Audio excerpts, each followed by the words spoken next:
പത്തനംതിട്ട തിരുവല്ല CPIM-ൽ കയ്യാങ്കളി പീഡനക്കേസ് പ്രതിയായ CC സജിമോനെ പാർട്ടിയിൽ തിരിച്ചെടുക്കുന്നതുമായി ബന്ധപ്പെട്ട് ചേർന്ന യോഗത്തിലാണ് കയ്യാങ്കളി ഉണ്ടായത്.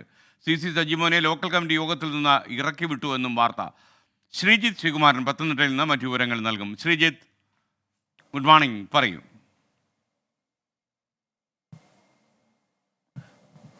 ഗുഡ് മോർണിംഗ് എസ്കേൻ. ഇന്നലെ വൈകുന്നേരമാണ് ഈ ഒരു തീരുമാനം.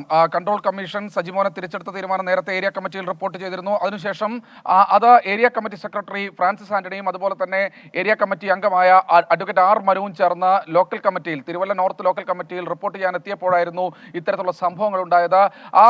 ഇത്തരത്തിൽ പീഡനക്കേസ് പ്രതിയായ സജിമോനെ തിരിച്ചെടുക്കരുത് എന്നൊരു ആവശ്യം പൊതുവിൽ പാർട്ടിക്കകത്ത് ശക്തമായിരുന്നു. എന്തായാലും കേന്ദ്ര കമ്മിറ്റി അംഗങ്ങളായ തോമസ് ഐസക്, KK ശൈലജ, സംസ്ഥാന സെക്രട്ടേറിയറ്റ് അംഗം KK ജയേന്ദ്രൻ അടക്കമുള്ള ആളുകളുടെ നേതൃത്വത്തിൽ ചേർന്നാണ് ഇദ്ദേഹത്തെ പുറത്താക്കിയത്. അതിനുശേഷം കൺട്രോൾ കമ്മീഷനാണ് സജിമോനെ തിരിച്ചെടുക്കാനുള്ള ഒരു തീരുമാനം എടുത്തത്. എന്തായാലും ഈ സജിമോനെ തിരിച്ചെടുക്കാനുള്ള തീരുമാനത്തിനെതിരെ ഇന്നലെ മുഴുവൻ ലോക്കൽ കമ്മിറ്റി അംഗങ്ങളും രംഗത്ത് വന്നു എന്നാണ് ഏറ്റവും ഒടുവിൽ മനസ്സിലാക്കുന്നത്. ലോക്കൽ കമ്മിറ്റി യോഗത്തിൽ സജിമോനെ പങ്കെടുപ്പിക്കാനുള്ള നീക്കവും ഇവർ തടഞ്ഞു. ഇയാളെ വെച്ച് ലോക്കൽ കമ്മിറ്റി യോഗം കൂടാൻ കഴിയില്ല എന്നൊരു നിലപാടെടുത്തു.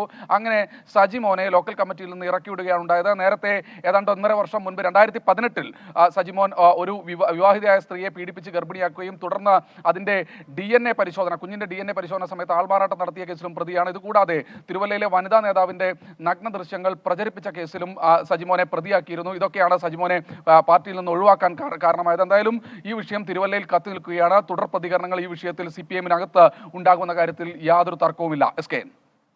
Okay, thank you Sreejith. നമുക്ക് മറ്റൊരു കാര്യം അശ്വതി PM പറയുന്നു, ഞാൻ പനി പിടിച്ച് കിടക്കുകയാണ്. ഇന്ത്യ വേഴ്സസ് സൗത്ത് ആഫ്രിക്ക മത്സരത്തിൻ്റെ റിസൾട്ട് എന്താ? ഇന്ത്യ ജയിച്ചു എന്ന കാര്യം താങ്കൾ അറിഞ്ഞില്ല എന്ന് മനസ്സിലായി. ഇന്ത്യ വിജയിച്ചു എന്ന് മാത്രമല്ല 17 കൊല്ലത്തിന് ശേഷമാണ് ഈ വിജയ പതാക നമ്മൾ ചൂടിയത്. ഇന്ത്യ മുഴുവൻ സന്തോഷഭരിതമായ നിമിഷങ്ങളിലൂടെ കടന്നു പോകുന്ന ഒരു പ്രഭാതമായിരുന്നു ഇന്ന്.